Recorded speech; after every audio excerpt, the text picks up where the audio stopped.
जय हिंद प्यारे बच्चों, कैसे हैं आप सभी। उम्मीद करते हैं कि आप लोग सब अच्छे से होंगे और मन लगाकर पढ़ाई कर रहे होंगे। और कहीं ना कहीं प्यारे बच्चे आप अपने इंग्लिश क्लास का भी इंतजार कर रहे थे।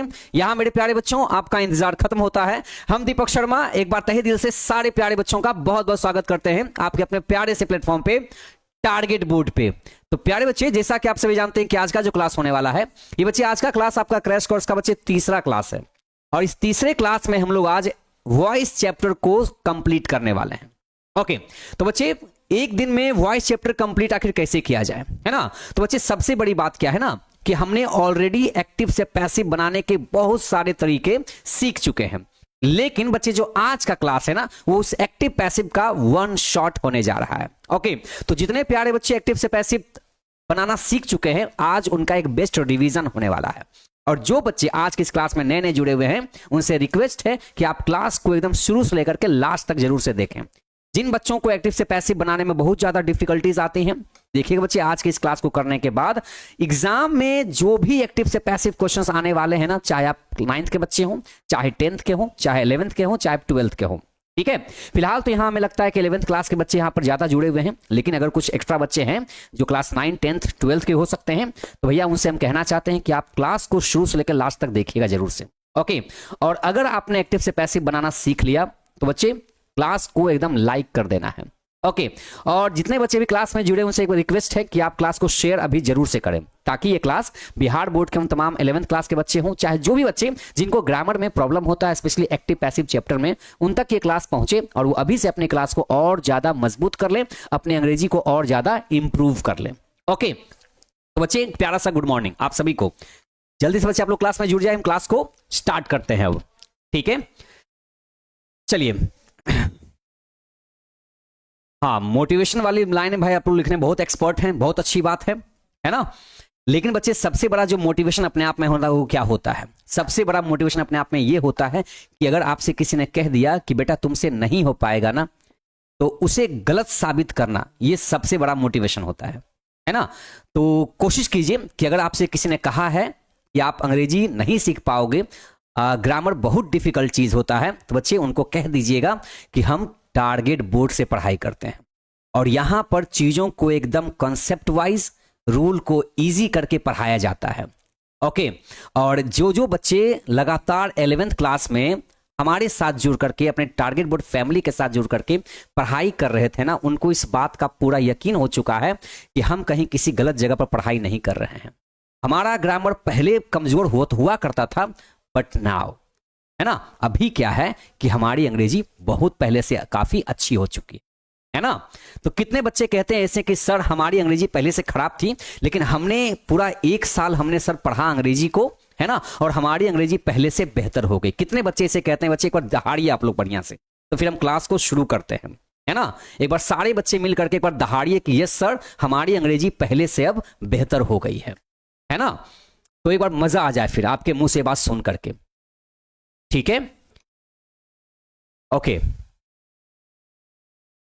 यस, हाँ, 12th का बैच बच्चे जल्द ही स्टार्ट होने वाला है और आई होप कि अभी जितने बच्चे क्लास में जुड़े हुए हैं ना, वो अपने वरदान बैच में एडमिशन ले लिए होंगे, है ना। हमें ऐसा लगता है कि अभी जितने बच्चे क्लास में जुड़े हुए हैं ना, वो सब के सब वरदान बैच में एडमिशन ले लिए हैं, क्योंकि आखिर उनको पढ़ाई तो करनी ही है ना। तो हम ये अपना टाइम वेस्ट क्यों करें, है ना बच्चे। अगर शुरुआत से जुड़ करके पढ़ाई करेंगे, अभी एडमिशन हम ले रहेंगे ना इतना जल्दी, तो जैसे ही बैच स्टार्ट होगा हमारे पास नोटिफिकेशंस आ जाएंगे क्लास कब से स्टार्ट होने वाला है ना। सारे बच्चों के मन में सवाल होगा, लेकिन बच्चे जल्द ही आपके पास वो नोटिफिकेशंस भी आने वाले हैं। आप लोग बस रेडी रहिए, है ना। और जब तक बच्चे 12th बैच स्टार्ट ना हो जाए तब तक आपका ये क्लास ऐसे ही चलता रहेगा, है ना। तो बच्चे ज्यादा टाइम अभी नहीं बचा है आपके 12th क्लास स्टार्ट होने में, तो आप जल्दी से जल्दी वरदान बैच में एडमिशन ले लिए।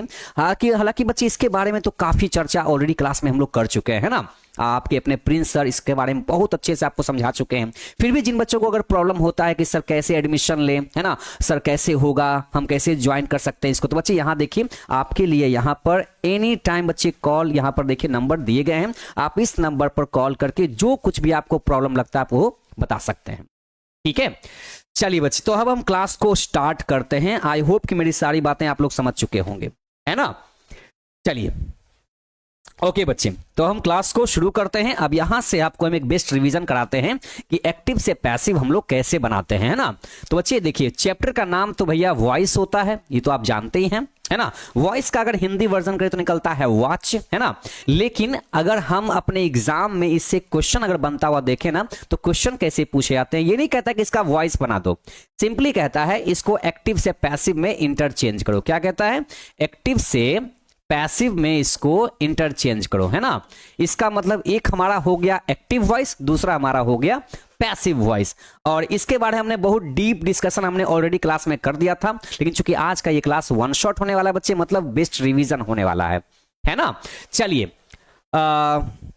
बाकी बच्चे देखिए, ग्रामर में बहुत सारे टॉपिक्स ऐसे होते हैं जहां पर रूल तो होते ही होते हैं ना, लेकिन बच्चे उसके साथ साथ ना एक्सेप्शंस भी हमको पढ़ना पड़ता है। और जो बच्चे एग्जाम में सिर्फ रूल्स को पढ़ के जाएंगे तो उनसे क्वेश्चन नहीं बनने वाला है, क्योंकि जहां भी हमारा एग्जाम हो, चाहे 9th 10th 11th 12th कोई भी हमारा एग्जाम हो, ठीक है, यहां तक इवन 12th की हम बात कर सकते हैं, जहां पर सिर्फ रूल से क्वेश्चन नहीं आते हैं, एक्सेप्शन से भी क्वेश्चन वहां पूछे जाते हैं।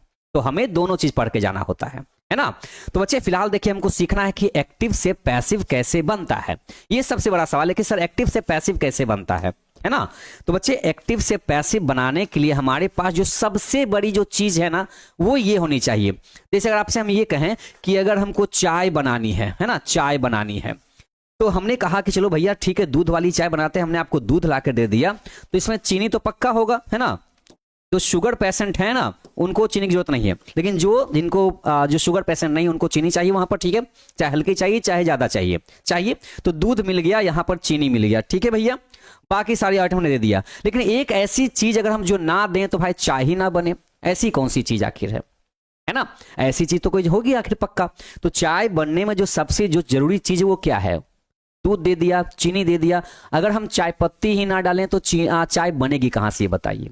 तो जो सबसे ज्यादा जरूरी वहां पर चीज क्या हो गई भैया? तो चाय पत्ती हो गई, है ना। अगर दूध थोड़ा कम भी रहेगा तो चलेगा, चीनी थोड़ा कम भी रहेगा तो चलेगा, लेकिन चाय पत्ती तो भाई चाहिए ही चाहिए। तो बच्चे वैसे हम कह रहे हैं कि एक्टिव से पैसिव बनाने के लिए ना, हमको जो सबसे जरूरी चीज है वो हमें इस पर अपना फोकस बनाना पड़ेगा कि ये ऑब्जेक्ट, जिन जिन बच्चों को ऑब्जेक्ट पकड़ में नहीं आएगा उनसे एक्टिव से पैसिव नहीं बन पाएगा, है ना। क्या है? उनसे एक्टिव से पैसिव बना ही नहीं सकते बिना ऑब्जेक्ट के। तो सबसे जरूरी जिसमें चीज क्या होगी बच्चे? एक तो आपका ऑब्जेक्ट हो गया, ठीक है।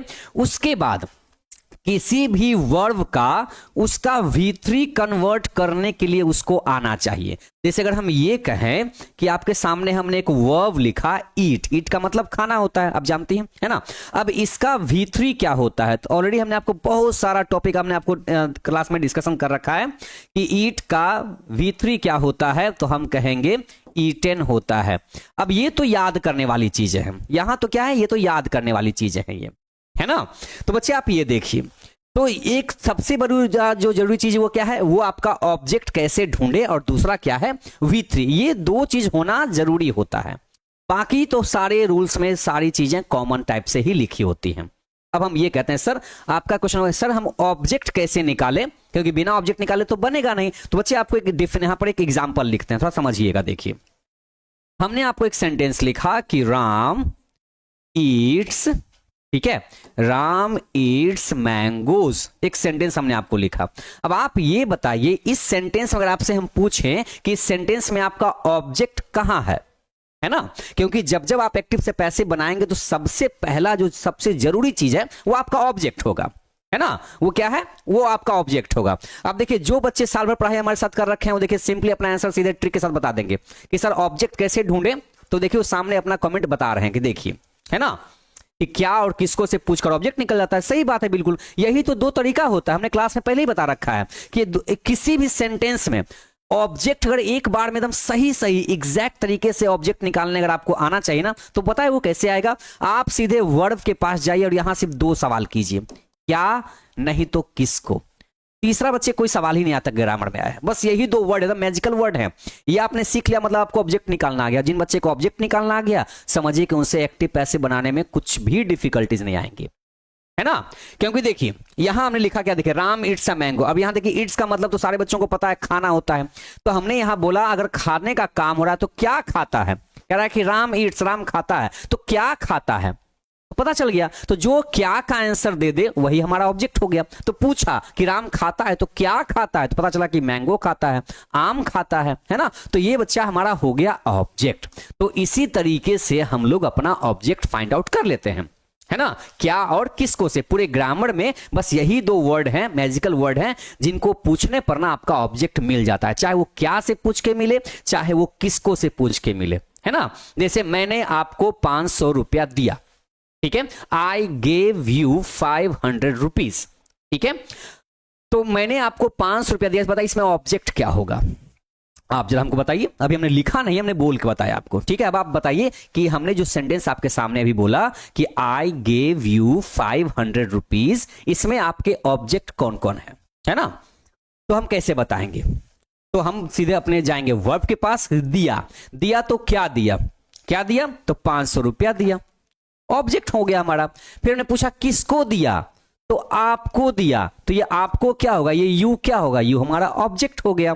तो इस तरीके से हम दुनिया का कोई भी इंग्लिश सेंटेंस, चाहे कोई भी इंग्लिश सेंटेंस, अगर उसका एक्टिव से पैसिव बनाना है तो हमको सबसे पहले ना उसके अंदर का ऑब्जेक्ट निकालने हमको आना चाहिए। क्योंकि अगर कोई भी पैसिव अगर आप बनाएंगे ना तो सबसे पहले आपसे डिमांड क्या करेगा एक्टिव से पैसिव बनने के लिए, ऑब्जेक्ट। उसके बाद ही फिर आपको कुछ और लिखना पड़ेगा।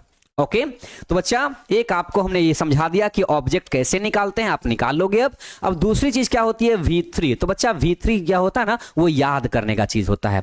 जैसे आपसे हम ये पूछें कि ईट का V3 क्या होगा, तो ईटेन होगा। तो अभी आप 11th क्लास में हैं, आपने बचपन से इतना अच्छा खासा वर्ब फॉर्म तो आप याद कर चुके होंगे कि गो का गोन होता है, ईट का ईटेन होता है, प्ले का प्लेड होता है, टीच का टाउट होता है ना, टॉक का टॉक्ड होता है ना। तो यही सब बच्चे यहां पर V3 वाला भी आपको काम आने वाला है, ठीक है। अब यहां देखिए बच्चे, यहां देखिए, बचपन से हम अच्छा खासा वर्ब पढ़ चुके होते हैं, है ना। हर घर में एक ट्रांसलेशन वाली बुक होती है, पतली सी ट्रांसलेशन वाली बुक होती है, जो कि भाई हमारे घर परिवार में हर जगह देखने को मिल जाता है। उसके पीछे वाले आप पेज में जाओगे, वहां पर आपको ढेर सारे वर्ब का फॉर्म लिस्ट मिल जाता है, V1 V2 V3, जहां पर एराइज से स्टार्ट होता है ना। उसमें सबका V1 V2 V3 दिया रहता है। तो आप वहां से भी हेल्प ले सकते हैं अगर आपको V3 में प्रॉब्लम है तो, है ना। बाकी अगर बुक अगर घर में नहीं है तो आप मार्केट से मुश्किल से कितना रुपए का, 20-25 रुपए का शायद लगता है बुक मिलता भी होगा शायद वो, है ना। उसमें आपको सारी चीजें मिल जाती है, स्पेशली V1 V2 V3। तो बच्चा हमने आपको सबसे पहले क्या कहा कि ऑब्जेक्ट निकालना जरूरी है, दूसरा V3 के बारे में नॉलेज में होना जरूरी है। अब हम बात करते हैं कॉमन से रूल की, ठीक है। अब बच्चे हम बात करते हैं कॉमन रूल की। जो भी एक्टिव से पैसिव आप बनाएंगे, ठीक है, तो एक्टिव से पैसिव बनने के लिए ना बच्चा आपके पास जो रूल होगा ना, उसमें पहला वर्ड स्टार्ट होगा ऑब्जेक्ट से, और इस ऑब्जेक्ट के बाद आपको लिखना पड़ता है हेल्पिंग वर्ब। क्या, तो हेल्पिंग वर्ब, ठीक है। अब यहां हेल्पिंग वर्ब चाहे कुछ भी हो सकता है, वो is, are, am, was, were, has, have, had, इनमें से कोई भी हो सकता है लिखा हुआ, ठीक है। उसके बाद हेल्पिंग वर्ब के बाद आपको यहां V3 लिखना जरूरी होता है, ठीक है बच्चे। मतलब ये ऑब्जेक्ट पहला वर्ड, दूसरा वर्ड आपका हेल्पिंग वर्ब, तीसरा वर्ड आपका V3। उसके बाद बच्चे आपको यहां पर लिखना पड़ेगा बाय, और बाय के बाद यहां लिखना है सब्जेक्ट। मतलब ये आपको ना बच्चे हर पैसिव में आपको इतना काम करना होता है, ठीक है। अब आप कहेंगे सर तो एक्टिव में क्या रहेगा, तो एक्टिव में हमारा क्वेश्चन रहेगा, एक्टिव में हमारा कोई सेंटेंस रहेगा। क्या रहेगा, एक्टिव में हमारा एक सेंटेंस रहेगा, है ना, एक हमारा सेंटेंस रहेगा। और वो सेंटेंस चाहे कैसा भी हो सकता है, प्रेजेंट का हो सकता है, पास्ट का हो सकता है, फ्यूचर का हो सकता है, वो किसी भी चीज का बच्चे हो सकता है वो, है ना। तो बच्चे यहां देखना है हमको। अब ये बताइए कि अगर हम किसी सेंटेंस का पैसिव बनाने जा रहे हैं तो हमको सबसे जरूरी चीज क्या है, ऑब्जेक्ट। और जैसा ऑब्जेक्ट, अच्छा ऑब्जेक्ट कैसा होगा, दो तरह का ऑब्जेक्ट होगा, या तो ये सिंगुलर होगा या तो ये प्लूरल होगा। अच्छा इस चीज की चर्चा तो हम पिछले क्लास में भी कर चुके हैं ना, सब्जेक्ट वर्ब एग्रीमेंट चैप्टर में। एकदम बहुत अच्छे से हमने आपको समझा दिया है कि जैसा ऑब्जेक्ट होगा वैसा यहां पर हेल्पिंग वर्ब होगा। अगर ऑब्जेक्ट हमारा सिंगुलर होगा तो हेल्पिंग वर्ब भी हमारा सिंगुलर होगा। अगर ऑब्जेक्ट हमारा डबल होगा, एक से ज्यादा होगा, मतलब प्लूरल होगा, तो हेल्पिंग वर्ब भी हमारा क्या हो जाएगा, प्लूरल हो जाएगा। इसकी चर्चा हमने ऑलरेडी कर रखा है ना। अब यहां देखना बच्चे, अब हमको यहां देखना है कि एक्टिव में कैसा कैसा सेंटेंस रहेगा, तो उसके अकॉर्डिंग यहां पर हेल्पिंग वर्ब बदलता जाएगा। मतलब कॉमन रूल रहेगा, ये सब पूरा सारे में काम आपको आने वाले हैं। ऑब्जेक्ट लिखना ही है, हेल्पिंग वर्ब लिखना ही पड़ेगा, V3 लिखना ही है, बाय लिखना ही है, उसके बाद एक सब्जेक्ट आपको लिखना ही है। लेकिन फर्क ये पड़ता जाएगा, जैसे जैसे आपका एक्टिव में सेंटेंस चेंज होता जाएगा, वैसे वैसे पैसिव में आपका हेल्पिंग वर्ब भी चेंज होता जाएगा। क्या चेंज होगा? बस ये चेंज होता जाएगा, हेल्पिंग वर्ब। ओके, तो बच्चे अब हम सबसे पहले आपको हम एक रूल यहां पर लिख करके दिखाते हैं कि अगर एक्टिव में कैसा सेंटेंस है उसका पैसिव कैसे बनेगा। अब यहां देखिए बच्चे, यहां से अब आपको हम कुछ ऐसे रूल्स बताने वाले हैं जिस रूल से हर एग्जाम में क्वेश्चंस पूछे जाते हैं। जिसमें बच्चे हमने आपको पहला रूल ये रखा आपके सामने कि अगर हमारे एक्टिव सेंटेंस में क्या क्या हो, देखिए एक सब्जेक्ट हो, ठीक है, और क्या क्या हो, देखिए सब्जेक्ट तो रहेगा ही रहेगा। अगर वर्ब हमारा V1 या V5 के फॉर्म में दिख जाए, एक ऑब्जेक्ट लेके आए, है ना, तो इस तरह के एक्टिव का पैसिव हम लोग कैसे बनाते हैं। तो इस तरह के एक्टिव का पैसिव बनाने के लिए बच्चे हमको क्या करना पड़ता है, देखिए जो हमारा पैसिव रूल होगा क्या होगा, वो स्टार्ट तो ऑब्जेक्ट से होगा, उसके बाद यहां हेल्पिंग वर्ब के तौर पे इज या आर या एम, उसके बाद यहां V3, फिर लिखना पड़ेगा बाय, और उसके बाद यहां चाहिए सब्जेक्ट। अब ये देखिए, अब कुछ बच्चे कहेंगे सर हर बार से आप तो रूल ही लिखा देते हैं इतना ज्यादा कि सर हमको याद ही नहीं होता है, सर हम कितना रूल याद करें हम। तो बच्चा आप ये बताओ कि क्या आप अगर मैथ जब आप पढ़ाई कर रहे थे 10th क्लास में, तो क्या आपने रूल याद नहीं किया था? आपने बिल्कुल रूल याद किया होगा ना। A+B का होल स्क्वायर क्या है, A+B का होल क्यूब क्या है ना, साइन का कॉस कितना होता है, टेन कॉट हमको तो पूरा पता भी नहीं है, ठीक है, लेकिन आपने ये सब किया तो होगा पक्का। कोई ऐसे स्टूडेंट है जो कह सकते हैं कि नहीं सर बिना रूल याद किया मैथ बना दिए होंगे? ऐसा तो नहीं है, रूल तो याद करना ही पड़ता है। अच्छा, जो बच्चे अगर ये भी कहते हैं सर बिना रूल हम बनाए, बिना सर रूल याद किए हम एक्टिव से पैसिव बना देंगे, तो बच्चा this is not possible. Okay, मतलब रूल आपके जहन में है तभी तो आप एक्टिव से पैसिव बना पाइएगा ना। अब जो बच्चे कहेंगे नहीं सर ऐसा नहीं है, हम तो ऐसे ही बना देते हैं एक्टिव से पैसिव, तो बच्चा एक्टिव एक्टिव ऐसे ही पैसिव नहीं बदल पाएगा, क्योंकि उसके लिए हमको चाहिए नॉलेज। और नॉलेज में हमने क्या बताया आपको? हमने बताया कि आपको ऑब्जेक्ट की पहचान करने आनी चाहिए। जैसा ऑब्जेक्ट सिंगुलर रहेगा तो इस, प्लूरल रहेगा तो आर, है ना, आई रहेगा तो एम, इतना तो आपको जानकारी होना ही चाहिए, है ना।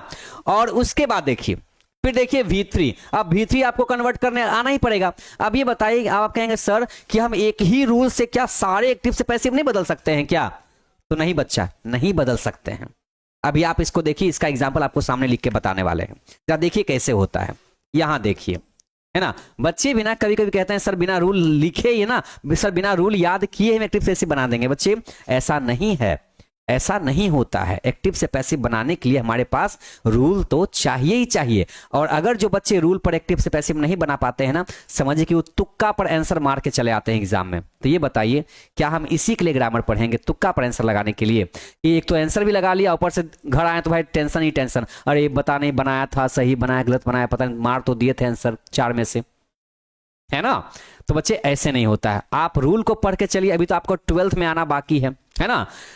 चलिए बच्चे, फिलहाल आपको हम वो चीज पढ़ा रहे हैं जो हमने आपको ऑलरेडी पढ़ा दिया, उसका बस एक रिवीजन करा रहे हैं। तो देखिए बच्चे, हमने जैसे आपके सामने एक सेंटेंस लिखा था कि राम ईट्स, है ना, मैंगोज, हमने यहां पर एक सेंटेंस आपको लिखा था। अब कोई कहे कि बच्चा बताओ इस एक्टिव का पैसिव क्या होगा, इस एक्टिव का पैसिव क्या होगा, है ना। तो बच्चे आप ये देखिए, राम ईट्स मैंगोज हमको दे दिया गया बनाने के लिए, भाई एक्टिव से पैसिव करो। ये बताइए आपको कैसे पता कि इसका पैसिव भाई इसी रूल पे बनेगा? पैसिव के तो ढेर सारे रूल हैं, तो कोई कैसे बता सकता है कि इस एक्टिव का पैसिव इसी रूल पे बनेगा, है ना। तो इसके लिए हमको क्या करना पड़ेगा, हर बार, है ना, कि जब जब कोई, बच्चे याद रखिएगा मेरी बात को ध्यान से, जब जब आपको कोई एक्टिव से पैसिव बनाने के लिए देना, तो आपका फोकस पता है सबसे पहले कहां होना चाहिए? आपका बच्चे सबसे पहला फोकस होना चाहिए इसके वर्ब के फॉर्म पे। क्योंकि जो भी एक्टिव सेंटेंस आएगा भाई सब्जेक्ट तो कॉमन है, बिना सब्जेक्ट का थोड़ी कुछ लिखा रहेगा, सब्जेक्ट तो आना तय है बच्चा। लेकिन उसके बाद ऑब्जेक्ट भाई रहेगा ही रहेगा, बिना ऑब्जेक्ट का पैसिव बनेगा भी नहीं। इसका मतलब सब्जेक्ट ऑब्जेक्ट तो कॉमन चीज हो गया, मतलब आपके क्वेश्चन में रहेगा ही रहेगा। खाली बच्चे पता है फर्क किसका पड़ने वाला है, खाली बच्चे फर्क इसका पड़ने वाला है V1 V5 का। तो अगर आपके सेंटेंस में एक्टिव वाले में अगर V1 या V5 अगर जैसे आपको दिख जाए, जैसे ही दिख जाए, तो बस करना क्या है, स्टार्ट ऑब्जेक्ट से। अब बताइए इसमें आपका ऑब्जेक्ट क्या है, मैंगोस, ऑफ कोर्स मैंगोस है ना। तो हमने मैंगोस से शुरू कर दिया। देखिए बच्चे हम अपने मन से कुछ नहीं कर रहे हैं, जैसे जैसे रूल कह रहा है ना वैसे वैसे हम लिखते चले जाएंगे, अपने मन से हम कुछ भी नहीं लिखेंगे, जैसे रूल कहेगा लिख देंगे। ऑब्जेक्ट तो चलो हमने लिख दिया, अब हमने कहा कि जैसा ऑब्जेक्ट वैसा हेल्पिंग वर्ब, ऑफ कोर्स। तो ऑब्जेक्ट सिंगुलर है क्या, नहीं मैंगोज है, मतलब एक से ज्यादा है, प्लूरल है, तो हम यहां पर आर का यूज करेंगे, है ना। उसके बाद यहां देखिए कह रहा है V3, तो V3 हम कहां से लाएंगे, अपने मन से थोड़ी हम लेके आएंगे, नहीं, जो एक्टिव में जो वर्ब है उसी का V3 होना चाहिए। तो ईट का V3 क्या होगा, तो हमें याद है कि ईटेन होता है, क्या होता है, ईटेन होता है ना। उसके बाद हमको यहां चाहिए बाय, तो हमने लिख दिया बाय, है ना। कौन, टाटा बाय बाय वाला बाय नहीं, ये प्रीपोजिशन है बच्चे बाय, वो लगा देना है। उसके बाद देख लेना है सब्जेक्ट, तो आपका सब्जेक्ट कौन था, तो जो एक्टिव में सब्जेक्ट रहेगा, अगर किसी का नाम है तो आप इसका नाम ही उतार दीजिएगा, ठीक है, जो भी नाम रहेगा बच्चे आप वहां पर लिख दीजिएगा। लेकिन बच्चे एक खास बात, अगर आपका यहां पर सब्जेक्ट अगर है ना, अगर यहां बच्चे सब्जेक्ट, थोड़ा सा ध्यान समझिएगा, एक्टिव से पैसिव बनाते समय अगर आपके एक्टिव में अगर आपका सब्जेक्ट आई है तो आप आई के बदले पैसिव में मी लिखेंगे, और अगर मी है तो आप इसके बदले आई कर देंगे, ठीक है बच्चे, ये दोनों साइड से काम करता है। अगर आपका सब्जेक्ट यू है तो पैसिव में भी ये यू ही रह जाएगा। अगर आपका सब्जेक्ट यहां पर शी है तो ये शी क्या बन जाएगा, ये हर हो जाएगा। और अगर ही है तो ही के बदले ये हिम लिखा जाएगा। मतलब अगर क्वेश्चन में ही है तो आपको आंसर में हिम लिखना है, और अगर आंसर में है ना, अगर बच्चे क्वेश्चन में अगर हिम लिखा हुआ है तो आपको आंसर में ही कर देना है, ठीक है। अब मान लेते हैं देखिए वी लिखा हुआ है तो वी के बदले क्या हो जाएगा, अस हो जाएगा। मान लेते हैं अगर दे लिखा हुआ है तो दे के बदले क्या हो जाएगा, दे के बदले यहां देम हो जाता है ना। और ईट रहेगा तो ईट के बदले भी ईट ही लिखा जाएगा। लेकिन अगर कोई नाम है तो नाम के बदले नाम ही लिखा जाता है ना। अब बच्चे आपने आपको एक रूल बताया है, ये वाला पॉइंट, ठीक है। अब आप अगर जो बच्चे ये कहते हैं कि नहीं सर एक ही रूल पे क्या सारा पैसे बना सकते हैं, तो देखिए बच्चे उसका आंसर आपको देखिए तुरंत अभी मिलने वाला है कि हम एक ही रूल से सारे पैसिव नहीं बना सकते हैं, सब के लिए ना अलग अलग रूल होते हैं, और रूल में बस एक ही टर्म चेंज होता है, यहां आपका हेल्पिंग वर्ब। अभी देखिए V1 V5 वाला सेंटेंस लेके आया क्वेश्चन में, तो हमने देखिए पैसिव में क्या लगा दिया, इजआरएम लगा दिया। अभी यहां वर्ब फॉर्म चेंज होगा क्वेश्चन में ना, तो पैसिव में देखिएगा ये हेल्पिंग वर्ब बदल जाएगा। देखिए कैसे, तो यहां देखिए बच्चे हम आपको यहां दिखाते हैं कि अगर हमको कोई एक्टिव से पैसिव एक सेंटेंस बनाने दे दिया जिसमें एक सब्जेक्ट तो पक्का होगा, और यहां पर ना इस बार बदल गया, इस बार क्या हो गया ना, यहां पर पहले से ही इज या आर या एम, और यहां पर V4 बोलने का मतलब बच्चे ये ING वाला वर्ब है ना, उसके बाद यहां पर ऑब्जेक्ट। तो इस तरह के एक्टिव का पैसिव कैसे बनाएंगे, आप देखिए आपके एक्टिव में देख रहे हैं नजारा ही बदल गया। अभी देखिए बच्चे आपने पिछले बार क्या देखा, यहां पर आपका जो एक्टिव था क्या यहां पर पहले से इजआरएम था, नहीं था ना। क्या V4 था, नहीं था। क्या था, या तो V1 या तो फिर V5 था, है ना। तो उसके लिए आपने ये वाला रूल अप्लाई किया। लेकिन इस बार बच्चा आपका जो है कि वो क्या है, वो यहां देखिए क्वेश्चन में पहले से ही इज या आर या एम के साथ V4 लेके आ गया है ना। तो इस तरह के एक्टिव का बच्चे, इस तरह के तमाम एक्टिव का हम पैसिव कैसे बनाएंगे, तो स्टार्ट ऑब्जेक्ट से करेंगे, और इस ऑब्जेक्ट के अकॉर्डिंग हम इज या आर या एम का भी यूज करेंगे। और जैसे ही आपके क्वेश्चन में ING दिखे तो इज आर एम के बाद बीइंग एकदम कंपलसरी समझ के बच्चे एकदम लगा देना है। इसको क्या लगा देना है, कंपलसरी समझ के लगा देना है, छोड़ना नहीं बच्चा, बीइंग छूटना नहीं चाहिए। ओके, उसके बाद देखिए कॉमन चीज V3, फिर देखिए कॉमन चीज सब्जेक्ट। इसका मतलब ये हुआ कि हम जो भी एक्टिव से पैसिव रूल को हैंडल करने वाले हैं उसमें ये तो कॉमन हो गया, ये कॉमन हो गया, ये भी कॉमन हो गया, ये भी कॉमन हो गया। मतलब क्या हुआ कि बीच में जो दो वर्ड है ना, ये आपस में बदलता रहेगा। जैसे जैसे एक्टिव बदलेगा वैसे वैसे पैसिव में ये दो वर्ड आपस में बदलता रहेगा, ये है ना। चलिए बच्चे, अब यहां पर थोड़ा ध्यान दीजिएगा। एग्जाम्पल आपको हम इसके अकॉर्डिंग सेट करते हैं। एक एग्जाम्पल हमने आपको ये वाला दिखाया, राम इट्स मैंगोज, क्योंकि इसमें यहां पर हमको इस वाले रूल को दिखाना था। अब बढ़ते हैं हम इस रूल के अकॉर्डिंग। तो बच्चा हमने यहां लिखा, देखिए कि आई एम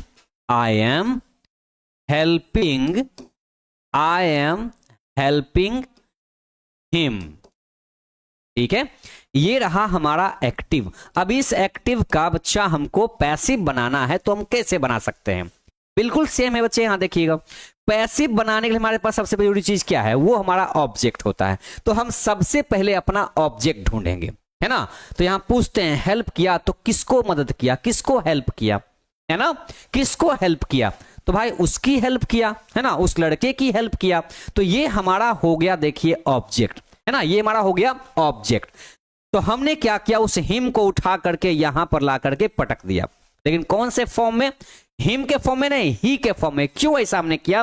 क्योंकि बच्चा हमने आपको यहां पर देखिए बताया, क्या बताया कि अगर आपके क्वेश्चन में पहले से अगर हिम है तो वो ही में बदल जाएगा, लेकिन अगर ही है तो ही हिम में बदल जाएगा। दोनों साइड से हमको मेंटेनेंस करके चलना है, ठीक है। अभी देखिए क्या मिल गया, क्वेश्चन में हिम है तो आंसर में क्या लिखना है हमको, ही में बदल जाएगा। अगर यहां ही लिखा होता तो हम यहां पर हिम लिख देते। अब इतनी बात हमको समझने के लिए ना हमें ये याद रहना चाहिए, वो भी कैसे? तो यहां नहीं, सीधे जुबान पर होना चाहिए, तब जाके लगेगा ना कि भैया हमको एक्टिव से पैसिव बनाने में दिक्कत अब बिल्कुल भी नहीं है ना। अब यहां देखिए, अब यहां देखिए हमने यहां ऑब्जेक्ट तो लिख लिया। अब इस ऑब्जेक्ट के अकॉर्डिंग हम क्या लिखें? इज की, आर की, एम। तो ऑफ कोर्स ही के साथ कोई भी कह सकते हैं इज लगता है, क्योंकि ही सिंगुलर है। बट यहां बच्चे यहां देखिए, एक्टिव में जैसे आईएनजी हो तो यहां इसके बाद बीइंग लिखना कंपल्सरी है। ये हम नहीं कह रहे हैं, ऐसा नहीं कि हमने कोई किताब लिखा है तो हम आपको अपने तरीके से बता रहे हैं, नहीं, यही चलता रहा है बच्चे। जिन्हें जिन्हें एक्टिव से पैसिव बनाना है उनको इस रूल से यहां से गुजरना पड़ेगा, है ना। देखिए बहुत सारे बच्चे कह रहे हैं हाँ सर हमको याद है, क्या कह रहे हैं? हाँ सर हमको याद है। अच्छी बात है, याद होना भी चाहिए, है ना। तो ही इज बीइंग, आगे क्या? तो हेल्प का V3 क्या होगा? हेल्प्ड। क्या ये हमने अपने से लिखा? नहीं, रूल में कहा कि बीइंग के बाद V3 लिखो तो हमने लिख दिया, क्योंकि हमें पता है कि हेल्प का V3 क्या होता है, तो हेल्प्ड होता है ना। आगे क्या बोला देखो, लिखो बाय, लिख दिया बाय।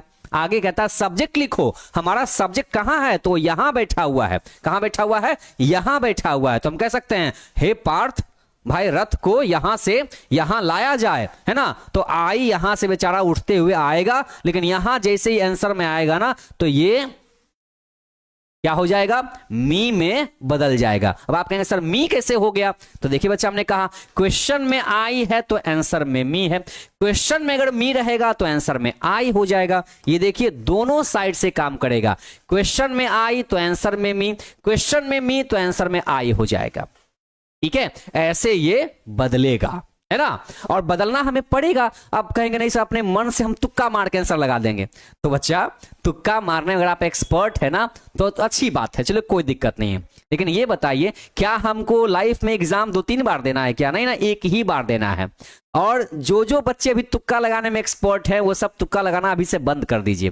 पहले आप पढ़िए, समझिए, रूल को पढ़िए, कॉन्सेप्ट को पढ़िए, एक्सेप्शन को पढ़िए, फिर देखिए आपको तुक्का मारने का जरूरत पड़ेगा ही नहीं एग्जाम आते आते, है ना। चलिए हाँ, तो बच्चे आगे बढ़ते हैं। हाँ चलिए, हम भी एक बच्चे कह रहे हैं सर फ्री फायर खेलिएगा। भैया हमने आज तक मोबाइल में कोई गेम ही नहीं खेला, हमको मोबाइल में गेम खेलना अच्छा लगता ही नहीं है। अगर हम खेलते ना तो आपको जरूर इनवाइट करते आपके साथ खेलने के लिए, है ना। तो अभी तो 11th है, तभी तो चले आप खेल रहे हो, अलग बात है। लेकिन बच्चा जैसे बैच स्टार्ट हो जाए ना तो एकदम साल भर के लिए अपने आप को एकदम अलग करके रख दीजिएगा, किसी से कुछ मतलब नहीं, एकदम साल भर के लिए अपने आप को झोंक देना है एकदम पढ़ाई में, समझ गए। हाँ यहां तो बच्चे ये रहा, देखिए रूल नंबर 2 हो गया। रूल नंबर 1 आपने क्या देखा अभी? आपने रूल नंबर 2 में 1 में ये देखा कि जिस एक्टिव में V1 V5 दिख जाए उसके लिए ये वाला पैसिव रूल, जिस एक्टिव में हमको ऐसा कुछ दिख जाए उसके लिए फिर ये वाला पैसिव रूल। तो जैसे जैसे एक्टिव बदलेगा वैसे वैसे पैसिव का भी यहां पर रूल थोड़ा बदलेगा, है ना। अब बच्चे हम बढ़ते हैं रूल नंबर 3 की तरफ में। बच्चे रूल नंबर 3, आज आपके इस क्लास में हम आपको उस रूल से मुलाकात कराने वाले हैं जहां से एग्जाम में ज्यादातर क्वेश्चन दिए जाते हैं। ठीक है, चलिए अब यहां देखिए बच्चे, अब यहां देखिए रूल नंबर 3 क्या कहता है। कहता है एक्टिव में मान लेते हैं कि ऐसा सेंटेंस आपको लिख दे जिसमें एक सब्जेक्ट तो चलो रहेगा ही रहेगा, तो कॉमन चीज है। उसके बाद ना आपको यहां पर हैज या हैव, हैज या हैव या फिर हैड अगर दिख जाए, हैज हैव या हैड अगर दिख जाए और इसके बाद यहां वर्ब का तीसरा फॉर्म दिया रहे, फिर ऑब्जेक्ट तो पक्का लिखा रहेगा। तो बच्चे ये देखिएगा।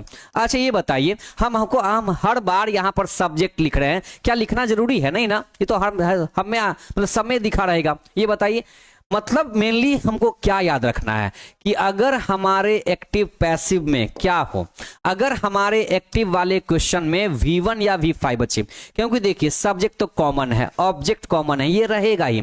आपको बच्चे एकदम सिंपल शॉर्टकट ट्रिक्स आप ये याद रखिएगा कि जिस सेंटेंस में V1 V5 रह जाए उसके लिए ये वाला रूल। बच्चे आपका फोकस यहां होना चाहिए। दूसरा रूल, जिसमें आपको इज RM के साथ ING दिख जाए उसके लिए फिर ये वाला रूल। जिस सेंटेंस में आपको हैज या हैव या हैड तीनों में से किसी एक पर नजर पड़ जाए तो उसके लिए बच्चे आपका जो पैसिव रूल होगा वो क्या होगा? स्टार्ट तो ऑब्जेक्ट से करेंगे, जैसा रहेगा सिंगुलर तो हैज लगा दीजिएगा, प्लूरल रहेगा तो हैव लगा दीजिएगा, और अगर क्वेश्चन में हैड रहेगा ना तो भाई आप भी आंसर में हैड लगा दीजिएगा। ठीक है, चलिए आप हैज हैव हैड का तो आप समस्या आपको हम पहले समझा चुके हैं कि कहां पर कैसे यूज होता है। उसके लिए हम आपको टेंस पढ़ा दिए, उसके लिए मैंने आपको सब्जेक्ट एग्रीमेंट चैप्टर का रिवीजन भी करा दिया था पिछले 2 क्लास में, है ना। अब बच्चे आगे देखिएगा, लेकिन एक चीज है बच्चे जो कंपलसरी है, ये छूटना नहीं चाहिए। आप पैसिव में हैज हैव हैड अपने ऑब्जेक्ट के अकॉर्डिंग लिख दीजिएगा, लेकिन बीन, कौन सा बीन? हाँ वही बीन, ये छूटना नहीं चाहिए। ठीक है, उसके बाद लिखिए V3, फिर बाय के साथ फिर लिखिए सब्जेक्ट। किसी को कोई प्रॉब्लम नहीं होने वाला है। रूल जिसे याद है उसे कभी कोई प्रॉब्लम होगा भी नहीं, है ना। ये अब यहां देखिए, ग्रामर सिर्फ प्रैक्टिस मांगता है, सिर्फ प्रैक्टिस मांगता है। मान सकते हैं कि रूल दिमाग से निकल जाता है, ये तो हम भी मानते हैं, हम कहीं दूसरे गोले पर से थोड़ी आए हुए हैं। हमको भी प्रॉब्लम हुआ था, आज पढ़ते थे कल भूल जाते थे, भैया क्या चक्कर है ये। लेकिन एक जो सबसे जरूरी चीज थी जिसने हमको सपोर्ट किया अंग्रेजी सीखने में शुरुआत से, जैसे हमने आपको बताया था कि हमारी अंग्रेजी 12th क्लास तक, हमने 12th के बाद अंग्रेजी पढ़ना शुरू किया था, 12th के बाद। ठीक है, क्योंकि मन नहीं करता था, क्योंकि समझ में नहीं आता था। ओके, लेकिन हमने इस बात को फील किया कि सबसे जो ज्यादा जरूरी चीज वो क्या है, वो है प्रैक्टिस है। रूल इंसान भूलेगा ही, दिमाग है निकल ही जाता है, लेकिन प्रैक्टिस करते करते, रीडिंग डालते डालते इंसान भूलता नहीं है, फिर माइंड में हमेशा के लिए छप जाता है। ओके, तो बच्चे इस बात को याद रखिएगा कि practice max what? Practice max perfect नहीं, इसको बदलिए वर्ड को, प्रैक्टिस मैक्स इंप्रूवमेंट। आज आप जहां पर है ना, प्रैक्टिस करने से आप वहां से आगे बढ़ते हैं, but never try to be perfect. कभी परफेक्ट बनने की कोशिश मत कीजिएगा, दुनिया में कोई भी परफेक्ट नहीं है, nobody is perfect in this world. हमें पूर्ण बनना ही नहीं है, फिर तो सीखने की जो एक डिजायर होती है वो खत्म हो जाएगी फिर अगर हम परफेक्ट हो जाएंगे तो we don't have to be perfect, है ना। Never try to be perfect, always try to improve ourselves. हमें हमेशा क्या करना है, अपने आप को जहां पर आज यहां है तो उससे एक स्टेप हमेशा अगला दिन आगे होना चाहिए, ये हमको सोच रखनी है। ठीक है, हाँ बच्चे, बस ये प्रैक्टिस डिमांड करता है, खाली प्रैक्टिस। जितनी बार बनाएंगे ना रूल को पढ़ पढ़ के, देखिए उतनी बार दिमाग पे ना आएगा और यहां छप जाएगा। ठीक है, तो बच्चा यहां देखिए एग्जाम्पल सेट करते हैं। हमने यहां पर एक ऑप्शन लिखा, देखिए she has written okay a letter, okay she has written a letter। अब यहां से हम इसका पैसिव इंटरचेंजिंग करते हैं। ठीक है, ये एक्टिव हो गया, अब यहां हमें इसका पैसिव बनाना है। कैसे बनाएंगे देखिए, क्या लगता है बच्चे, क्या ये पहला वाले रूल पे बनेगा? आप पहले सेंटेंस के ऊपर ध्यान से पढ़िए। She has written a letter, क्या ये जो सेंटेंस है क्या हम इस वाले रूल पे बना सकते हैं? कोई आपसे पूछेगा कि हैजव वाले सेंटेंस में क्या पैसिव इस रूल पे बनेगा? नहीं बनेगा भैया, क्योंकि इस एक्टिव में ना इज आर एम के साथ आईएनजी है। हैजव हेड कहां है? कोई कहे कि क्या हम जो सेंटेंस अभी आपके सामने लिखा हैजव वाला, क्या वो इस रूल पे बनेगा? नहीं बनेगा, क्योंकि उसमें हैजव है ही नहीं, है ना। तो जो जैसा एक्टिव लेकर के आएगा उसके लिए हम वैसा ही पैसिव रूल लिखेंगे, ठीक है। 12th का बैच बच्चे बहुत समझिए कि एकदम वेरी सून स्टार्ट होने वाला है। आई होप कि आपने एडमिशन ले लिया होगा उसमें, ठीक है। चलिए बच्चे अब यहां देखिए, she has written a letter, क्या कहता है हमसे? कुछ मांग रहा है हमसे? नहीं कुछ क्या मांग रहा है, खाली कहता है पहचानो हमको, पहचानो हमको, हम कौन है? हम डॉन हैं, पहचानो हमको, कौन है हम? पहचानो। हैज, हैव, हैड, पहचान लो, हैज, हैव या हैड, है ना। जैसे ही पता चला अच्छा क्वेश्चन में हैजव हैड वाला टॉपिक है, भैया स्टार्ट करो ऑब्जेक्ट से। सबसे पहले कुछ मत करो, सबसे पहले ऑब्जेक्ट लिख दो। क्या ऑब्जेक्ट है पूछिए?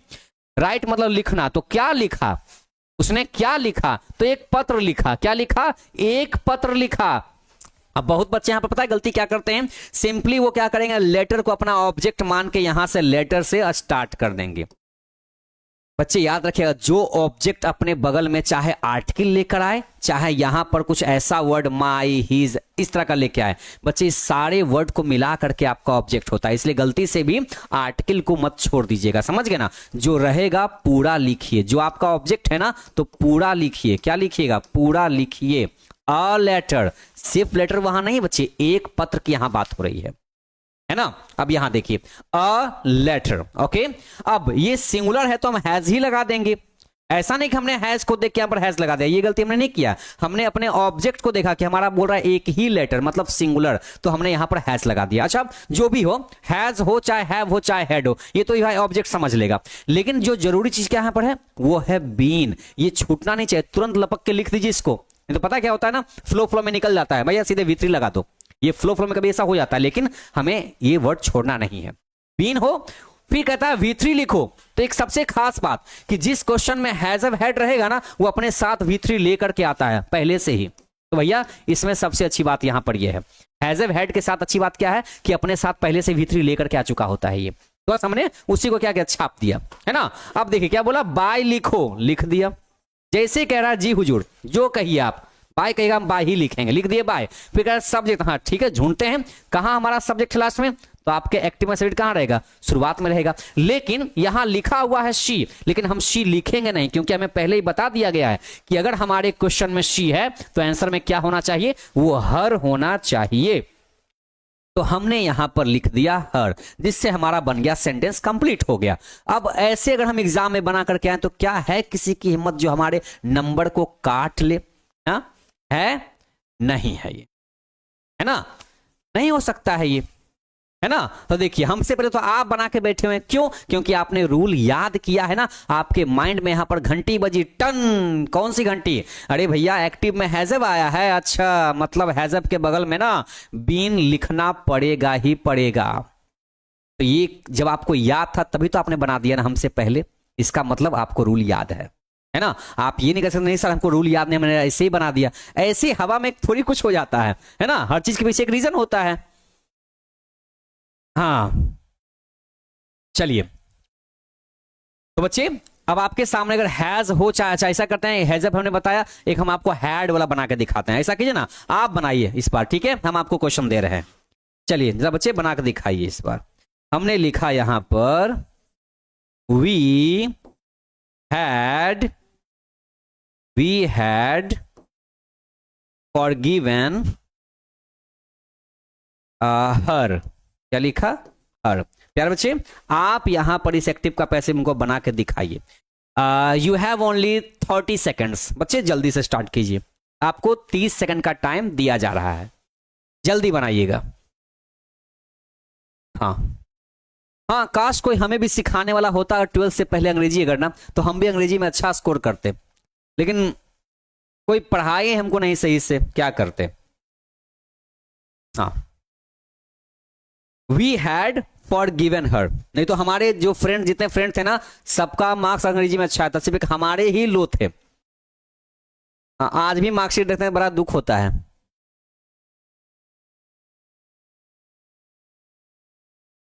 चलिए देखिए बच्चिया, with in 30 seconds you have given your answer. 30 second के पहले आपने देखिए आंसर तैयार कर दिया, बताइए, है ना? कैसे? यहां देखिए, यहां देखिए बच्चे, we had forgiven her, जैसे ही दिमाग की घंटी बजी टन, कौन सी? कि अच्छा हैजव हेड वाला है, कोई बात नहीं, कोई बात नहीं, हमको अपने ऑब्जेक्ट से मतलब है। भाई यहां पर वर्ब से पूछते हैं। फॉरगिव का मतलब होता है क्या? फॉरगिव का मतलब माफ करना होता है ना। फॉरगेट का मतलब होता है भूलना, फॉरगिव का मतलब होता है माफ करना। तो आखिर किसी को तो माफ किया होगा, पूछते हैं किसको माफ किया, तो बोलता है उसको माफ किया। चलिए भैया, ये हमारा ऑब्जेक्ट हो गया। तो ऑब्जेक्ट में तो हर लिखा हुआ है, बट ये यहां पर जब आंसर में आएगा तो क्या हो जाएगा? ये बन जाएगा शी। जैसा हमने आपको कहा कि आंसर में अगर, हाँ, क्वेश्चन में अगर हर है तो आंसर में शी, क्वेश्चन में शी है तो आंसर में हर हो जाता है, उल्टा करना पड़ता है बस। अब यहां देखिए, we had forgiven her, तो शी। अब हैड को तो भैया हैड ही उतारना पड़ता है, यहां तो हैज में थोड़ा पर देखना ही पड़ता है कि कौन सिंगुलर है कौन प्लूरल है, लेकिन हैड आएगा तो हैड को सीधे कॉपी पेस्ट मार दीजिए, कंट्रोल सी से कॉपी कीजिए, कंट्रोल वी से यहां सीधे पेस्ट मार दीजिए, हो जाएगा यहां पर छपाई, है ना? तो शी हैड, लेकिन अब देखिए हैज लिखिए चाहे हैव लिखिए चाहे हैड लिखिए, इसको मत भूलिएगा, इसको नहीं भूलिएगा, तो बीन जरूर से लगाइए। उसके बाद खास बात क्या होता है, ये सब अपने साथ V3 को लेकर के आते हैं। तो देखिए हमने यहां पर V3 लगा दिया, लगा दिया। चलिए देखिए, जो था वही उतार दिया। अब यहां लिखना है बाय, लिख दिया। अब क्या है देखिए, कह रहा है सब्जेक्ट लिखो। क्या हमारा सब्जेक्ट? ये हमारा देखिए सब्जेक्ट है वी, तो वी जब आंसर में आएगा तो बन जाएगा अस, बन गया, देखिए, है ना? अब लास्ट में बाय अस लगाइए चाहे नहीं लगाइए, यहां फर्क पड़ने वाला नहीं है, ठीक है?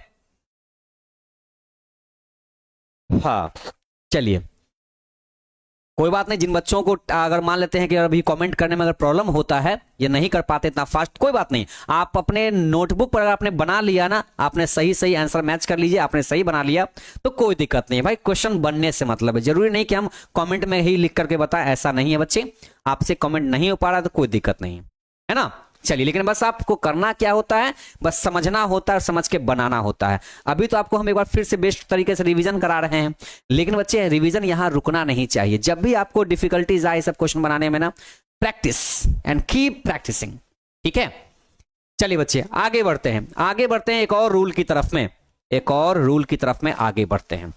रूल नंबर 4, रूल नंबर 4, एक ऐसा एक्टिव सेंटेंस, आप सब्जेक्ट में लिखते हैं, आप लोग समझ ही चुके हैं कि कोई भी एक्टिव रहेगा तो सब्जेक्ट लेके पक्का आएगा, है ना? तो बच्चे यहां पर हम बढ़ते हैं सीधे अब V2 के तरफ में। देखिए क्या कहता है, V2 हो, है ना? अगर एक्टिव में जैसे ही V2 दिख जाए तो पैसिव में उसके जो तरीके होंगे बनाने के, ये तो कॉमन चीज है, स्टार्ट करना ही पड़ेगा। अब जैसा ऑब्जेक्ट होगा बच्चा, वैसा ही वॉज या वर्ड का यूज कर लेंगे। क्या? वॉज नहीं तो वर्ड, है ना? उसके बाद सीधे यहां V3 लिखेंगे बाय, और यहां लिख देंगे सब्जेक्ट। अब आप कहेंगे सर कि हमें कैसे पता चलता है सर कि वो V2 लिखा हुआ है ना? तो ये बताइए बच्चे, V2 की पहचान क्या होती है?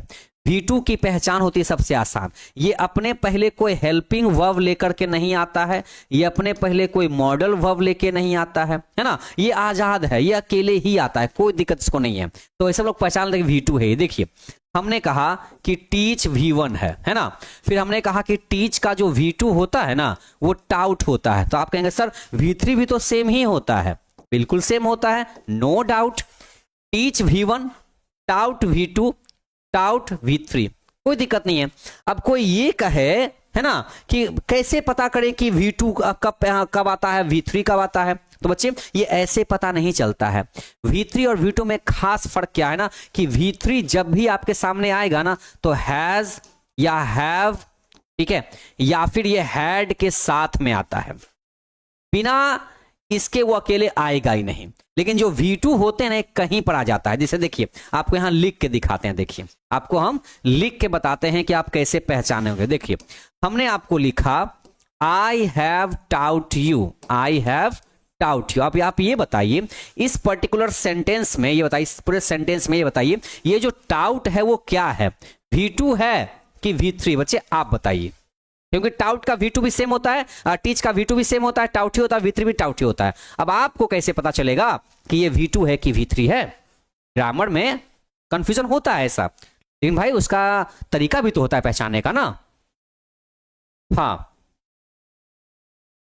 हाँ, बहुत बढ़िया बच्चे, आपको सारी चीजें हमारी पढ़ाई हुई याद है कि अपने पहले हेल्पिंग वर्ब यूज नहीं करता है। और हाँ देखिए, सारे बच्चे कमेंट करें सर ये तो V3 है, सर ये तो V3 है सर। कैसे पहचान ली बाबू? क्योंकि आपको पता है कि V3 जब भी आएगा अपने पहले हैज या हैव या हैड लेकर के आएगा। तो बस जहां आपको ऐसा कंफ्यूजन हो देख लीजिएगा बस, है ना। चलिए तो बच्चे पहचान गए आप, बहुत बढ़िया बच्चे, बहुत बढ़िया, क्योंकि बहुत सारे बच्चों को प्रॉब्लम होती है पहचानने में ये, है ना। अब यहां देखिए बच्चे, तो आपको हम यहां पर एक सेंटेंस लिखते हैं। हमने यहां पर लिखा देखिए, राम किल्ड रावणा, ठीक है। अब यहां पर बच्चे इस एक्टिव का पैसिव आपको बनाना है, ये तो हमारा एक्टिव हो गया, अब इसका पैसिव बनाना है। तो भैया यहां हमने देखा किल्ड लिखा हुआ है, क्या लिखा हुआ है? किल्ड। लेकिन अब किल जो वर्ब है ना, किल, तो किल का V2 भी किल्ड होता है और V3 भी किल्ड होता है। लेकिन अब हम एक बार में एग्जैक्ट तरीके से कह सकते हैं कि ये जो है ना ये पक्का V2 है। ये अब हम कह सकते हैं क्या है ये V2 है, V3 नहीं है ये, है ना। तो जैसे ही पकड़ में आया कि अच्छा एक्टिव वाला जो है वो V2 लेके आया है, तो ठीक है, तो V2 का भी हम स्वागत करेंगे। कैसे? V2 का भी हम स्वागत कैसे करेंगे? मोमोज और मैगी से, है ना। V2 का स्वागत हम कैसे करेंगे? मोमोज और मैगी से। जस्ट जोकिंग, ठीक है। ज्यादा हमें मैगी और ज्यादा हमें मोमोज नहीं खाना है बच्चा, समझ गए ना। ज्यादा भी स्टूडेंट लाइफ में बहुत सारे स्टूडेंट को जो बीमारियां जो हो रही है, जो पेट का जो प्रॉब्लम हो रहा है ना, यही सब खाना से ज्यादा हो रहा है। इसलिए बस बच्चे ये बोलने में अच्छा लगता है, लेकिन ये खाने के लिए ना इसे थोड़ा सा दूरी बना कर रखिएगा आप लोग, समझ गए। इस साल बीमार नहीं पड़ना है, 12th क्लास है, साल भर फिट रहना है, तभी हम एग्जाम फाइनल दे पाएंगे, अच्छे स्कोर कर पाएंगे, ठीक है। चलिए तो यहां देखिए बच्चे, ये V2 हो गया ना। अब V2 वाले का हम कैसे पैसे बनाएंगे? हमें चाहिए ऑब्जेक्ट। कौन ऑब्जेक्ट है हमारा? रावणा, है ना। क्योंकि देखिए पूछते हैं किल मतलब मारा, किसको मारा? तो रावण को मारा। तो रावणा यहां पर हमारा क्या हो गया भैया? ऑब्जेक्ट हो गया। अब यहां ऑब्जेक्ट हमारा सिंगुलर है तो वॉज, प्लूरल है तो वर। तो रावण तो एक ही आदमी है ना, वॉज का हमने यूज किया। फिर कहता है V3, तो किल्ड का V3 भी तो किल्ड ही होता है ना, शक्ल तो दोनों का सेम ही होता है, ठीक है। अब यहां देखिए ये कह रहा है बाय लिखो, ठीक है लिख देंगे। फिर सब्जेक्ट लिखो, तो सब्जेक्ट में जब किसी का नाम आए ना तो नाम के बदले सेम, नाम में चेंजेस नहीं करना है। ऐसा नहीं कि राम लिखा रहे तो हम कर देंगे, क्या कर देंगे वहां पर हम हिम लिख देंगे, ऐसा नहीं करना है। हाँ हाँ बिल्कुल बच्चे, इस एज में ना अभी आपको समझिए कि जंक फूड खाना से एकदम बचना है अभी, एकदम यही सब चीजें को खा खा कर ना लोग बीमार पड़ रहे हैं। इसलिए ज्यादातर घर का खाना खाइए, मम्मी का हाथ का बना हुआ खाना खाइए, ज्यादा अच्छा है, घर का खाना में भी ज्यादा पौष्टिकता मिलेगा। ओके तो बच्चे ये देखिए V2 वाले एक्टिव का पैसिव ऐसे बनाते हैं, हो गया। अब एक रूल और आपको हम सिखा रहे हैं, चलिए रूल नंबर 5 की तरफ बढ़ते हैं। रूल नंबर 5 की तरफ बच्चे बढ़ जाते हैं। अब यहां देखिए रूल नंबर 5 इस एक्टिव में कहता है कि एक ऐसा एक्टिव सेंटेंस जिसमें क्या हो, कहता है जिसमें पहले से ना वॉज या वर लिखा हो, मतलब एक्टिव में पहले से ही वॉज वर लिखा हो, ठीक है। उसके बाद यहां पर क्या हो, क्या लिखा हो भाई? तो V4 हो। बच्चे V4 बोलने का मतलब ING वाला वर्ब, ठीक है। जब समझदार हैं समझ गए होंगे। अब इस तरह के एक्टिव का अगर पैसिव इंटरचेंज करना हो तो we have to start with object, हमें स्टार्ट ऑब्जेक्ट से ही करना है ना। अब यहां देखिए बच्चे, जैसा ऑब्जेक्ट हो आप भी वॉज या वर का ही यूज करें। ऐसा ना हो कि एक्टिव में वॉज वर लेके आए और पैसिव में आपने ईज आर एम लगा दिया, है ना। ऐसा मिस्टेक बच्चे नहीं करना है, ठीक है। ऑब्जेक्ट वॉज वर, उसके बाद यूज करना है बीइंग। क्या यूज करना बच्चे? बीइंग लगाना है। हमने कहा आपको ना कि जब जब एक्टिव में ING आएगा तो पैसिव में हेल्पिंग वर्ब के बगल में बीइंग कंपलसरी आपको कर देना है, ठीक है। अब यहां देखिए बच्चे बीइंग हमने लिखा कंपलसरी समझ के, उसके बाद यहां तो भाई पैसिव बना रहे हैं तो V3 तो चाहिए ही चाहिए। एक्टिव में कौन सा वर्ब फॉर्म लेके आए उससे मैटर नहीं करेगा, पैसिव में आपको V3 चाहिए ही चाहिए। उसके बाद यहां लिखेंगे हम सब्जेक्ट, है ना। अब इस तरह के एक्टिव का पैसिव ऐसे बनता है तो बनता है, ये तो रूल है ना। आप चाहे 9th क्लास के बच्चे हो, चाहे 10th हो, 11th हो, 12th हो, चाहे उससे ऊपर लेवल की आप तैयारी अगर कर रहे हो, तो ये बताइए कि क्या एक्टिव से पैसिव बदलने का तरीका बदल जाएगा? हम क्लास ऊपर जाएंगे तो क्या बदल जाएगा? नहीं बदलेगा। आप 11th में देखिए तो आपको हम ये तरीका बताएं, आप 12th में आएंगे फिर भी आपको हम यही तरीका बताएंगे, आप 12th के बाद भी आएंगे तो भी आपको हम यही तरीका बताएंगे। ठीक है, चलिए बच्चे अब यहां देखिए, object was were being V3 by plus subject हो गया। एग्जाम्पल देखिए यहां पर हम सेट कर देते हैं, एग्जाम्पल यहां सेट करते हैं बच्चे। अब ध्यान से देखिए यहां पर, यहां देखिए हमने लिखा यहां पर यू वर हाँ यू वर टेकिंग टी। चलिए अब यहां से हमें एक्टिव से पैसिव इंटरचेंज करना है। कैसे करें? इस एक्टिव को पैसिव में कैसे बदलें? प्यारे बच्चे, you are being given only 20 seconds. बच्चे आप जल्दी से बना के दिखाइए पहले हमको। Okay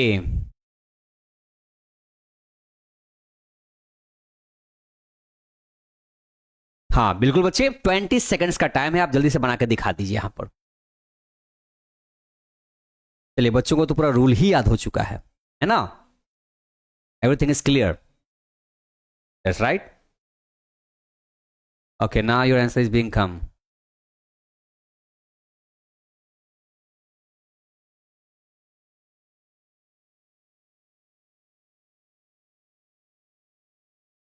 by your rules.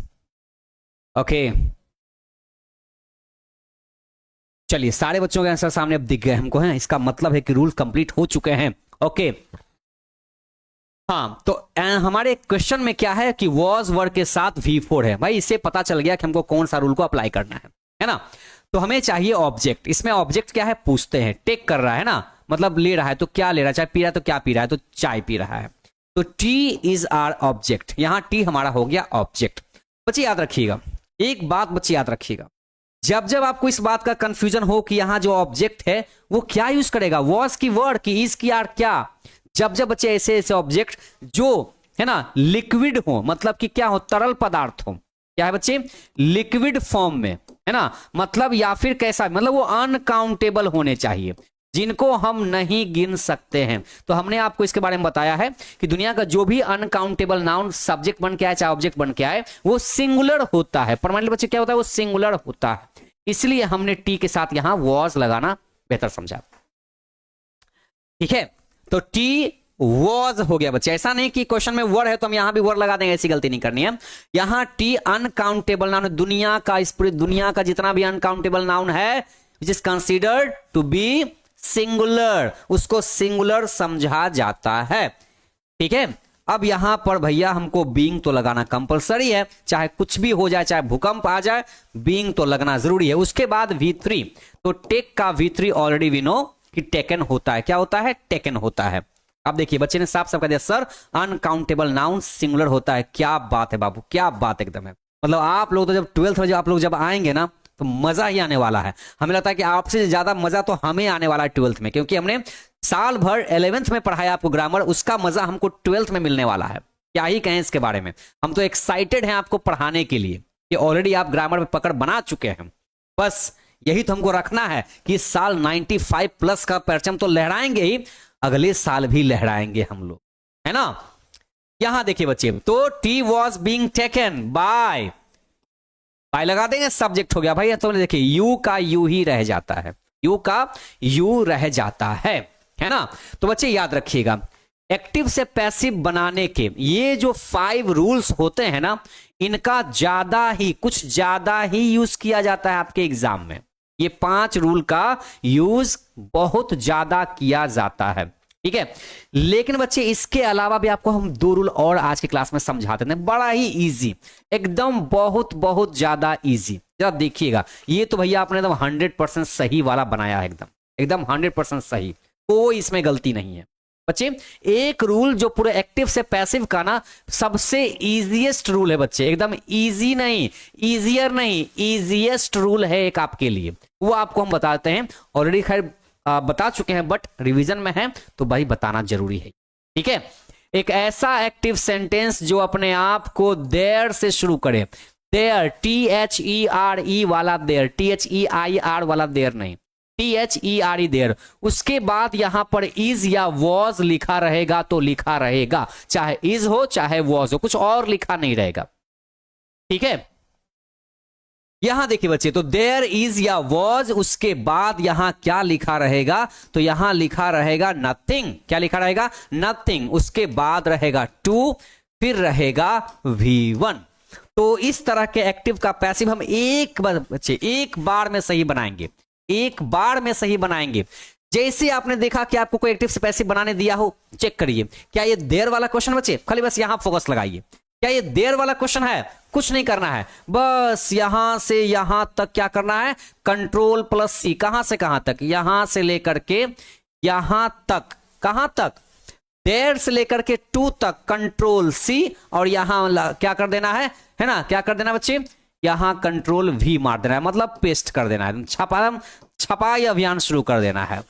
और ये देखिए टू तक हमने उतार दिया, क्या किया, सीधे टू तक उतार दिया, यहां लिखा B, उसके बाद V3 बन गया हमारा। देखिए टू तक हमने कुछ किया क्या? नहीं, एज इट इज, जैसा है वैसा ही हमने लिख दिया, बस क्या लिखा, B और V3। अब V3 क्यों? क्योंकि भैया पैसिव है, V3 तो चाहिए ही चाहिए इसके लिए, है ना। अब बस एक एग्जाम्पल, अब यहां देखिए एक एग्जाम्पल, हमने यहां पर लिखा there was nothing, there was nothing to say, है ना, देयर वॉज नथिंग टू से, कहने को कुछ बचा ही नहीं था, नहीं कहते हैं, खाने को कुछ बचा ही नहीं था, खाने को कुछ था ही नहीं, बोलने को कुछ था ही नहीं, समझाने को कुछ था ही नहीं, है ना। हाँ, तो देयर वॉज नथिंग टू से। अब बच्चे यहां देखिए, या तो वॉज या तो इज लिखा रहेगा, तो जैसे रहेगा क्या करना है, हाँ छाप देना है एकदम, क्या करना है बच्चे, छाप देना है, एक्टिव से पैसिव। हाँ, तो बच्चे बताइए ऐसे ऐसे क्वेश्चन एग्जाम में जब पूछे जाए, बताइए कितना टाइम लगेगा बनाने में, बताइए कितना टाइम मेकिंग होगा इसमें। देखिए आसान हो गया ना। यहां देखिए बच्चे, तो हमने क्या किया भैया, यहां देयर से स्टार्ट किया, जैसे जैसे लिखा हुआ है वैसे वैसे लिखेंगे, है ना। हाँ, जैसे जैसे हम कहेंगे जजमान वैसे वैसे कहिएगा, जी सरकार, है ना, जी पंडित जी, है ना, जैसे जैसे जजमान हम कहेंगे वैसे वैसे ही कहिएगा। तो देखिए जैसे जैसे कह रहे हैं वैसे वैसे कह देते हैं। There was nothing to be, to तक उतारा, बी लिखा, से का पता है आपको V3, से का क्या होता है, सेड होता है, टेल का टोल्ड होता है, ईट का ईटन होता है ना। बताइए कितना आसान हो गया, बहुत ज्यादा आसान हो गया ये। इससे ज्यादा कुछ आसान सा रूल कोई हो सकता है कि एक्टिव पैसिव में, भैया बताइए, कोई हो सकता है? नहीं हो सकता है ना। तो वैसे ही जजमान इस साल जैसे जैसे आपको हम चैप्टर बाय चैप्टर पढ़ाते जाएंगे 12th में, वैसे वैसे जजमान आप लोग नोट करते जाएंगे, और सबको बढ़िया सुंदर हैंडराइटिंग में एकदम नोट करके चलिएगा। उसके बाद देखिएगा कि कुछ ही दिनों में आपको लगने लगेगा कि वाकई भाई अब हम जो 12th क्लास में आए हैं ना, हमारा एक लेवल है। क्या है ये? हमारा एक लेवल है। ठीक है, चलिए तो आगे बढ़ते हैं बच्चे, एक और लास्ट रूल की तरफ में बढ़ जाते हैं। चलिए, वैसे तो टाइम फिनिश हो चुका है, लेकिन एक लास्ट रूल बच्चे आपको हम यहां पढ़ा के ही जाते हैं। चलिए, रूल नंबर कौन सा हो गया बाबू? 7 हो गया। ओके, अब यहां देखिए रूल नंबर 7 में आइए। एक ऐसा एक्टिव सेंटेंस जिसमें किससे स्टार्ट हो? तो इट से स्टार्ट हो, उसके बाद यहां इज हो चाहे वॉज हो, और यहां पर क्या लिखा हो? टाइम जरूर लिखा होना चाहिए। इज या वॉज के साथ टाइम जरूर लिखा होना चाहिए। उसके बाद यहां लिखा रहेगा टू, यहां लिखा रहेगा V1, और एक ऑब्जेक्ट भी यहां पर रहेगा। अब जैसे बच्चे हम कह रहे हैं तो पक्का रहेगा ही रहेगा। तो इस तरह के एक्टिव का पैसिव जब बनाना हो तो देखिए कैसे बनाते हैं। देयर वाला तो भाई इतना इजीएस्ट रूल है कि बच्चा बना लेता है, एक बार रूल पढ़ा आराम से बना लेता है, कोई दिक्कत नहीं है। लेकिन बच्चे यहां पर कुछ बच्चे फंस जाते हैं, तो ना फंसे इसके लिए आपको एक अच्छा रूल यहां बताया जाता है। यहां देखिए बच्चे, इट इज टाइम हो चाहे इट वॉज टाइम हो, जैसे लिखा रहेगा जैसे जैसे वैसे वैसे एज इट इज उतार देना है। इट इज टाइम लिखा रहेगा तो it is time, it was time रहेगा तो इट वॉज टाइम। उसके बाद यहां पर बच्चे क्या लगाना है? देखिए एक स्पेशल सा वर्ड आपको यहां पर यूज करना है, टाइम के बाद क्या? 4। फोर के बाद आपको लिखना है ऑब्जेक्ट, उसके बाद लिखना है टू बी V3। अब आप कहेंगे सर लंबा हो गया थोड़ा सा, क्या करें? यही रूल ही है बच्चा, इस तरह के एक्टिव का पैसिव बनाने के बाद यही एक इकलौता रूल है, समझ गए? अब जब इकलौता रूल है इसका मतलब प्रैक्टिस तो आपसे मांगेगा ही मांगेगा, है ना? क्या मांगेगा? आपसे ये प्रैक्टिस मांगेगा। इसे बचपन में कैसे कहते थे, है ना? हाँ, के से क, के से ख, जी से ग, जी से घ। बचपन में कितना प्रैक्टिस किए होंगे, सोचिए जरा पढ़ने के लिए। बस वही प्रैक्टिस आपको जब तक आप पढ़ेंगे तब तक आपसे मांगेगा। शुरुआत में तो क लिखना भी बहुत टफ था, शुरुआत में तो क लिखना भी उस पेंसिल से, है ना, स्लेट पर भी लिखना टफ था। मम्मी कहती थी देखो पहले ऐसे करो, फिर ऐसे करो, एक देखो गोल ऐसे करो, फिर यहां से फिर ऐसे करो। इतना करने में हालत खराब हो जाता था, इतना भी करने में। आराम से पेंसिल को एकदम घिसे जा रहे हैं, घिसे जा रहे हैं, घिसे जा रहे हैं, उधर चल गया, अभी तक क नहीं आया, अभी तक क नहीं आया लिखने के लिए, और लिखो घस घस के, पूरा घसो। तो घसते घसते घसते घसते करते करते हाथ अपने आप वहां बैठ गया। अब जब क आया तो भाई चलो ये टफ है, उसके बाद तो एक और ड्रामा, या नहीं क के बाद ख भी है, लो एक और ड्रामा। ऐसा करते करते ज्ञान तक रट्टा मार के हमको ना याद करवा दिया गया। तो मेहनत कम, बचपन में थोड़ी हम लोग मेहनत कम किए थे, अरे मेहनत शुरू से जारी है, समझ गए? खाली यहाँ लेवल बदल गया है, उस टाइम क ख को घिसते थे, अब यहाँ पर रूल को घिस रहे हैं। घिसना तो पड़ेगा ही पड़ेगा। हाँ, तो भैया यही पर यहां पर हमको याद रखना है कि if I don't practice I can't make into passive. Rule याद नहीं रहेगा तो पैसिव हमसे नहीं बनेगा। अब ये चाहे हम पढ़ाएं, चाहे कोई और पढ़ाए, चाहे दुनिया कोई और टीचर पढ़ा दे, जब जब एक्टिव पैसिव बढ़ाएंगे भैया तो आपको रूल तो लिखना ही पड़ेगा, याद तो करना ही पड़ेगा, है ना? अब यहां देखिए, तो इट इज या इट वॉज जो लिखते हैं, एक ऐसा क्वेश्चन लिखते हैं।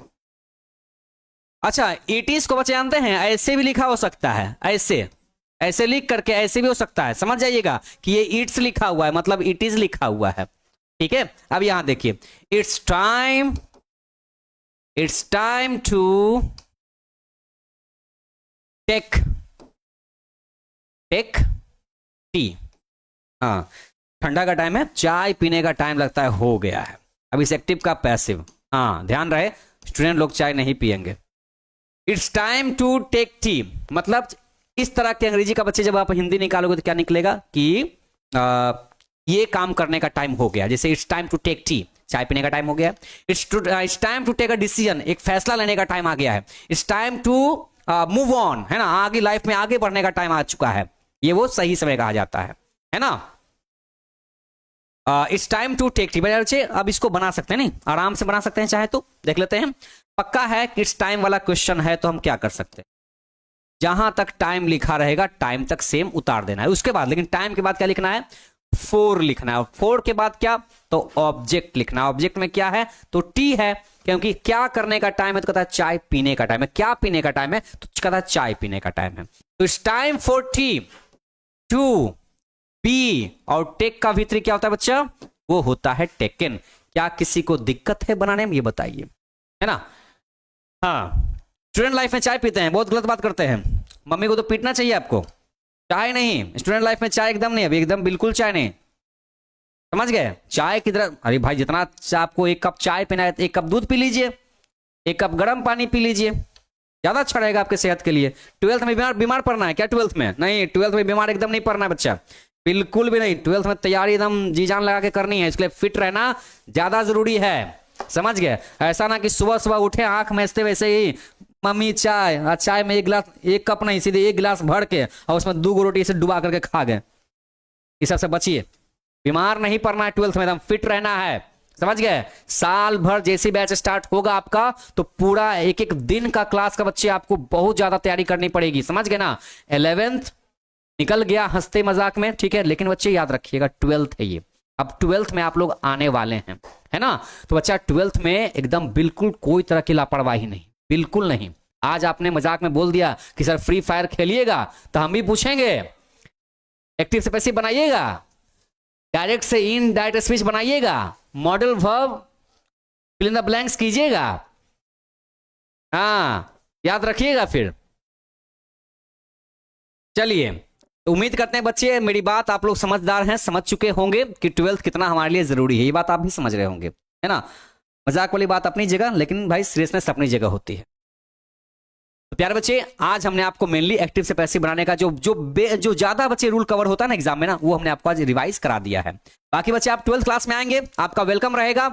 सारे बच्चे क्लास 12th में अगर एडमिशन ले चुके हैं भाई तो बहुत अच्छी बात है कि आपका आपने अपना भरोसा दिखाया है टारगेट बोर्ड पर। भाई जितना आपने भरोसा दिखाया है उससे कहीं ज्यादा बच्चे अपना हम एफर्ट आपके साथ लगाएंगे आपको उस स्कोर तक पहुंचाने में। ठीक है बच्चे, क्योंकि हम जहां भी पढ़ाते हैं, समझ गए बच्चे, एकदम जी जान लगा के हम पढ़ाना चाहते हैं।